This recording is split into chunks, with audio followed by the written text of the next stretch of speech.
Good day, folks. It's October the 9th and the year is 2025. New York Attorney General, the former New York Attorney General, Letitia James, is now indicted. That's the latest news today. But will this turn out to be a conviction in due process?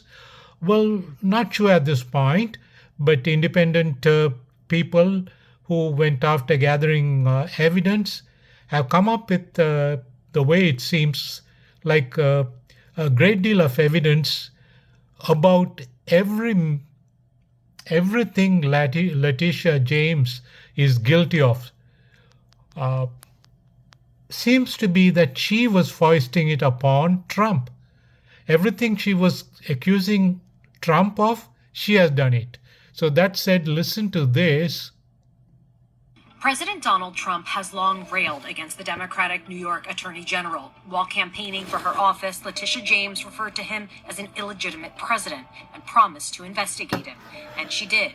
Before his election victory, Letitia James successfully sued him and his beloved Trump organization for fraud, something he denounced as a witch hunt. That is, he inflated his statements of financial interests to enrich himself and his family.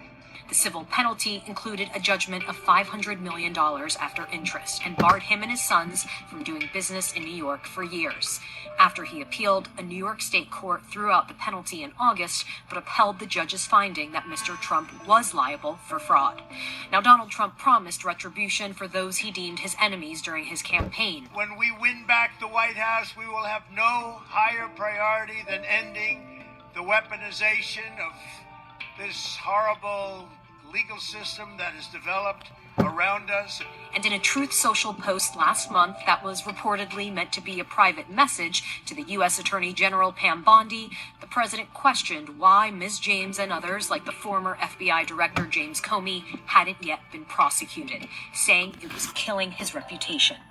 In a statement, Attorney General James said she was not afraid and stood by her prosecution of Mr. Trump, which she said was based on evidence, not politics. And the president's own public statements make clear that his only goal is political retribution. And that the charges against her, alleging she falsified bank records to receive a better loan, were baseless and nothing more than a continuation of the president's desperate weaponization of the justice